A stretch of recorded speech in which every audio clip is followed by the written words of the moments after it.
Welcome to the Online Digital Marketing Podcast. We'll be discussing marketing strategies, trends, and tips that will help your business succeed in the digital age. Every episode, we'll be interviewing industry professionals and providing valuable insights on how to leverage digital tools for maximum engagement and ROI. Don't forget to subscribe so you can stay up to date on the latest trends in online marketing.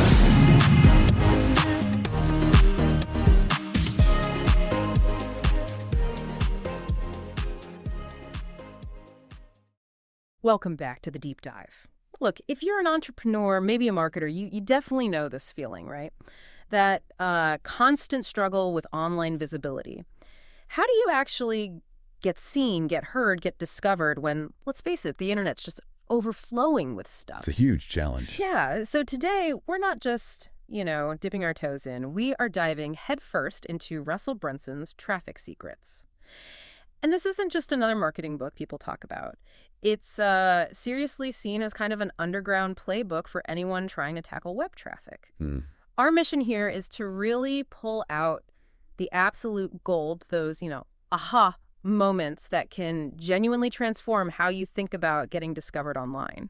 It really boils down to one core problem, doesn't it? Yeah. You can have the most amazing product, the best service, but if nobody knows it exists, well, it doesn't really matter. Exactly. The book's big idea, I think, is that traffic isn't something you create out of thin air.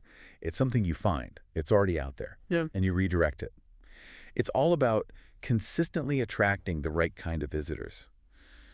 Brunson calls them your dream customers, Right, the dream customer. Getting them to your website or into your sales funnel. Okay.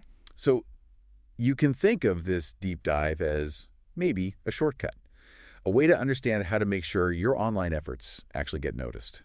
We're going to unpack the strategies that help businesses, maybe agencies, to really scale up online by tapping into these existing flows of attention. Okay, let's unpack that. Starting right at the foundation, which the book emphasizes, defining your dream customer. Okay. So if you're listening right now, start thinking, who is your ideal client?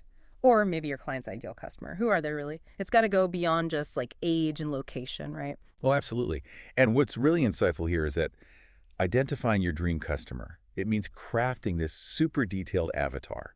Like imagine not just their age or income, but what are their core interests? What are their biggest pain points? The things that keep them up at night. Okay. There may be unfulfilled desires. What genuinely motivates them to act? And this isn't just, a theory exercise. Right, it's practical. Yeah, the application involves using actual tools like surveys, looking at your analytics, maybe even doing direct interviews. You need to understand not just who they are, but crucially, where do these customers congregate online? Congregate, right?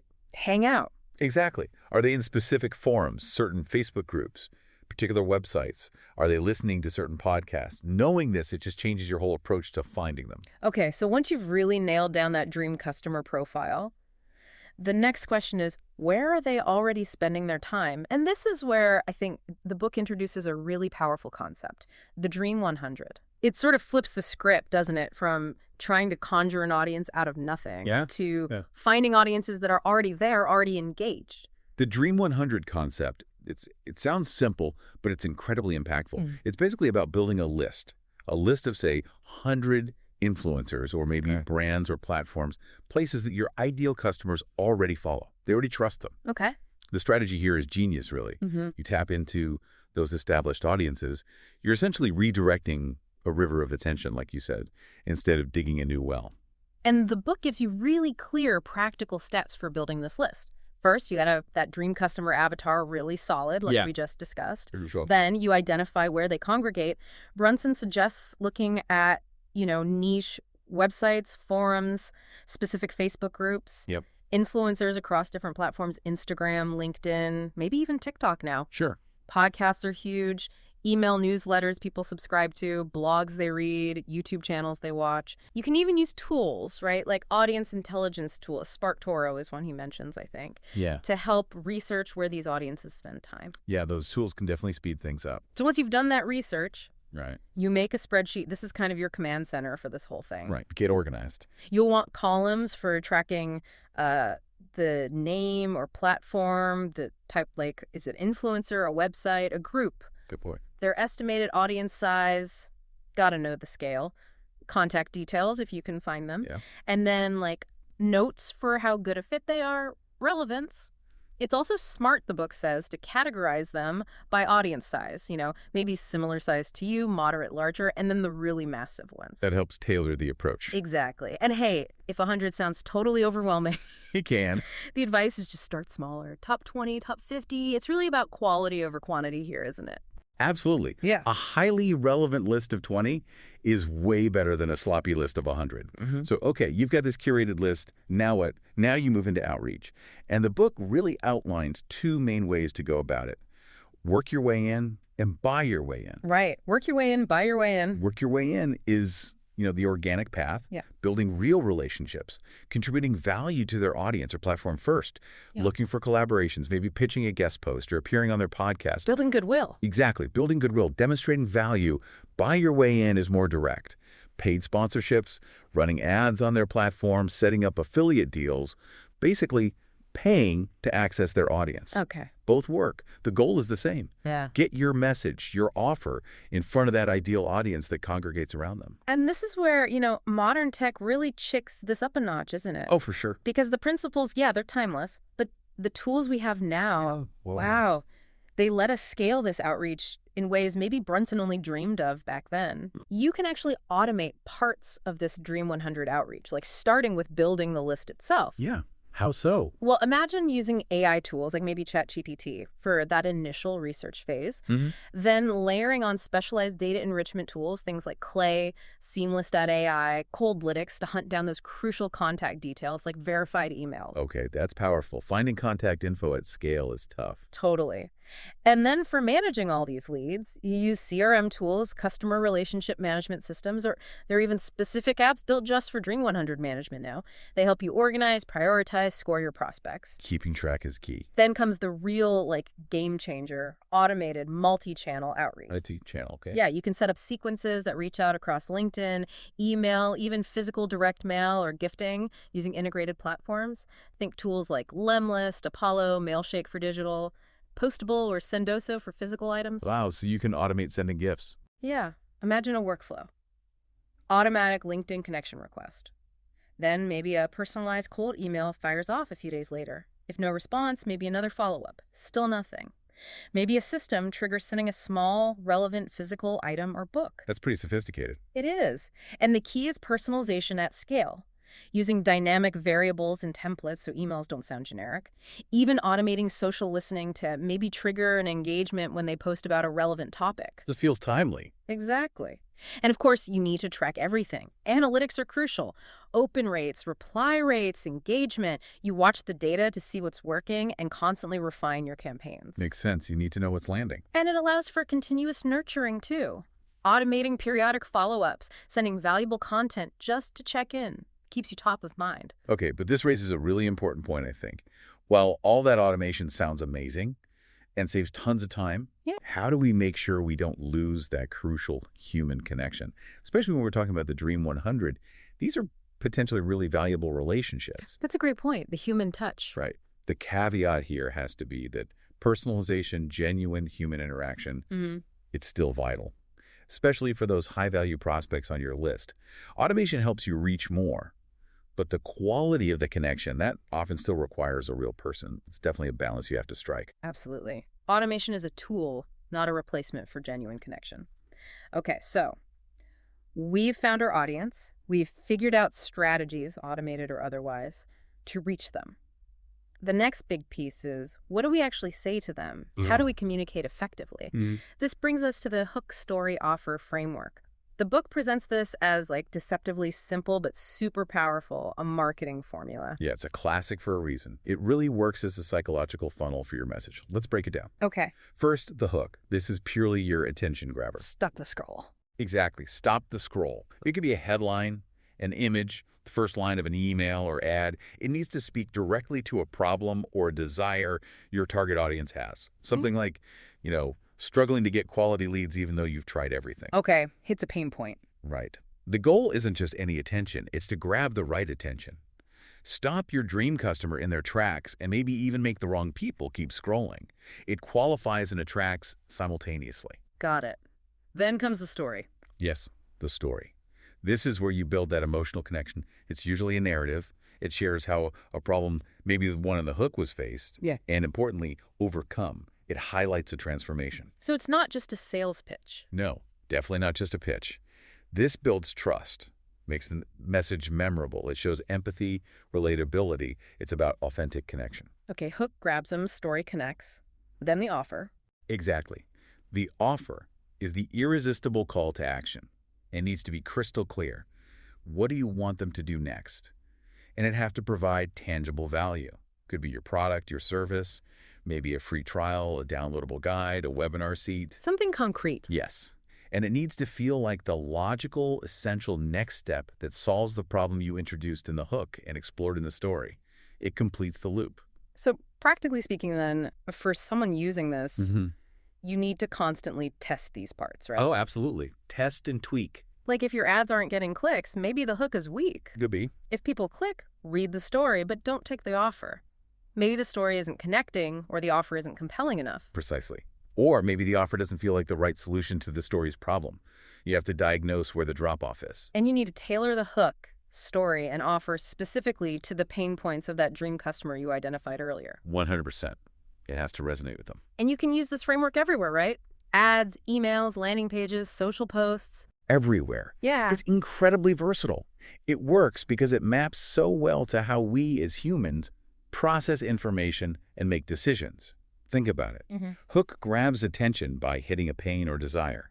Story builds empathy, trust, shows transformation, establishes credibility. Right. Only then, once that connection is there, does the offer the clear, compelling solution feel like the natural, almost inevitable next step. It's psychologically sound.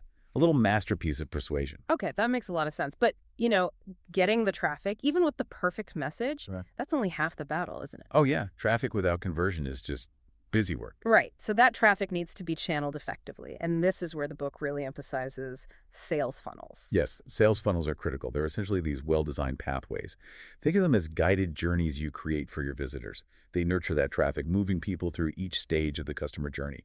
This includes things like your initial landing pages, carefully written email sequences, maybe webinars, upsells, downsells. The whole customer experience. Exactly. The focus shifts from just getting traffic to converting that traffic, increasing the lifetime value of each customer, keeping them happy, retention, and even encouraging them to refer others. Maximizing the value. Maximizing the value of every single visitor you worked so hard to get. Okay.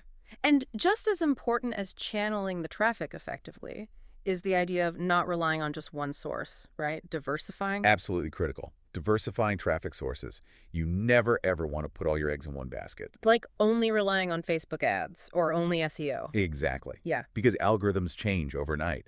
Platforms can suspend accounts. Google updates can tank your rankings. You need resilience. So what kinds of sources does Brunson talk about diversifying into? He covers several key types. First, there's organic traffic. This is huge. The free stuff? Well, free. Hey, yeah, free in terms of ad spend, but not free in terms of time and effort. This includes growing your social media presence, Instagram, Facebook, YouTube, LinkedIn, TikTok, by consistently putting out valuable content. It also covers SEO, search engine optimization to get found on Google, and crucially, building your email list. He calls this owned traffic. Owned traffic, okay. Why owned? Because you control it directly. Yeah. It's not dependent on some third-party platform's algorithm. It's your direct line to your audience. That's gold. Makes sense. Organic also includes leveraging, as he puts it, other people's distribution channels. Think guest posting on blogs, appearing on podcasts, affiliate marketing partnerships, basically tapping into their own traffic. Okay, so that's organic. What else? Then there's paid traffic. This is where you spend money to get eyeballs. Running prospecting ads on platforms like Facebook, Google, YouTube, LinkedIn to reach cold audiences who don't know you yet. Finding new people. Right. And also running retargeting ads, showing ads specifically to warmer audiences who've already visited your site or engaged with your content. Reminding them you exist. Exactly. And paid also includes those sponsorships within your Dream 100 list that we talked about earlier. Paying to get in front of their audience. Got it. Organic, paid, anything else? He also gets into platform-specific techniques, offering detailed strategies for maximizing channels like Instagram, Facebook, Google, YouTube, podcasts individually. And he talks a lot about content repurposing. Getting more mileage out of your content. Exactly. Create one good piece of content, Then adapt it for multiple platforms. Saves a ton of time and effort. So the big picture here is really about mixing it all up, isn't it? Combining organic, paid, owned, and partnered methods. That's the key. Building a balanced, sustainable, and resilient traffic system. Not being overly reliant on any single source. That's how you create a robust, predictable flow of your dream customers over the long term. And that emphasis on owned traffic, the email list, seems paramount for that long-term stability. It absolutely is. Building your email list is probably one of the most crucial takeaways for sustainable growth and, frankly, business resilience. Like we said, you're not beholden to the whims of social media algorithms or platforms changing their rules. It's your asset, your direct connection. Right. Okay. And then beyond just traffic sources, the book also touches on things like content creation and growth hacking, right? As ways to fuel especially that organic side. Content is king, or maybe queen, in the organic world. Think about launching your own show, maybe a podcast like this one or a video series. It builds authority, demonstrates expertise, and attracts inbound leads naturally. It shows you know your stuff. Exactly. Yeah. And growth hacking techniques. Things like running contests, creating viral referral loops where you incentivize people to share. Yeah. These can rapidly scale your audience and reach, sometimes very quickly. Okay. So lots of strategies. But the digital world changes so fast. How do you keep up? That's the final crucial piece. Analytics, optimization, and adaptation. Always be testing. Always be testing. Digital platforms, algorithms, user behavior, it's all constantly evolving. So you have to be continuously testing your approaches, measuring the results through analytics, and adapting based on what the data tells you. This includes A/B testing, different headlines, images, offers, landing page layouts, everything. You have to be a perpetual student of your own results and the shifting landscape around you. That's how you maximize effectiveness and build real business resilience. So bringing this all together, if you're running, say, a digital marketing agency, how do these concepts apply? Well, it's about taking these principles and turning them into repeatable systems. Systems, okay. Training your team on identifying the dream customer for each client, building out Dream 100 processes, mastering the hook, story, offer framework, educating your clients on why these things matter, not just asking for more random traffic, and then systematizing it all so you can deliver predictable results and scale your agency effectively. It's about applying these traffic secrets, not just for clients, but to your own agency operations. That makes perfect sense. Okay, so quite a journey through traffic secrets today. We've really dug into the maybe counterintuitive power of deeply identifying that dream customer and then finding where they already are online. We've unlocked the potential of that Dream 100 strategy, tapping into audiences that already exist. Huge. We broke down the psychology behind the hook, story, offer framework for crafting messages that actually connect. Yeah. And we explored optimizing the whole journey with sales funnels and building that crucial resilience by diversifying traffic sources. Lots of ground covered. Definitely a lot packed into that book. And maybe if we connect this to the bigger picture, here's a thought to leave people with. In this digital world that's evolving so fast, where automation, like we discussed, is becoming incredibly powerful, how do we make sure that the human element, that connection, that genuine value, which is actually so central to the core ideas and traffic secrets, how do we ensure that stays at the forefront of our online strategies? Balancing the tech with the touch.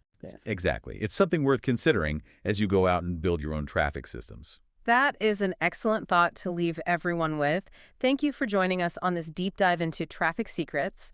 We really hope you found it valuable. We definitely encourage you to explore these concepts further in your own businesses and projects and keep building those powerful human connections online. Ready to take your online business to the next level?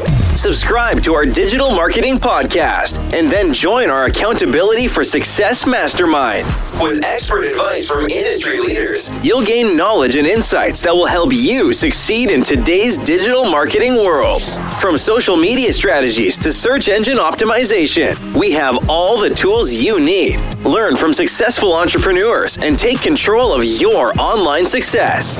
Join the Accountability for Success Mastermind now at bit.ly/AFSM podcast.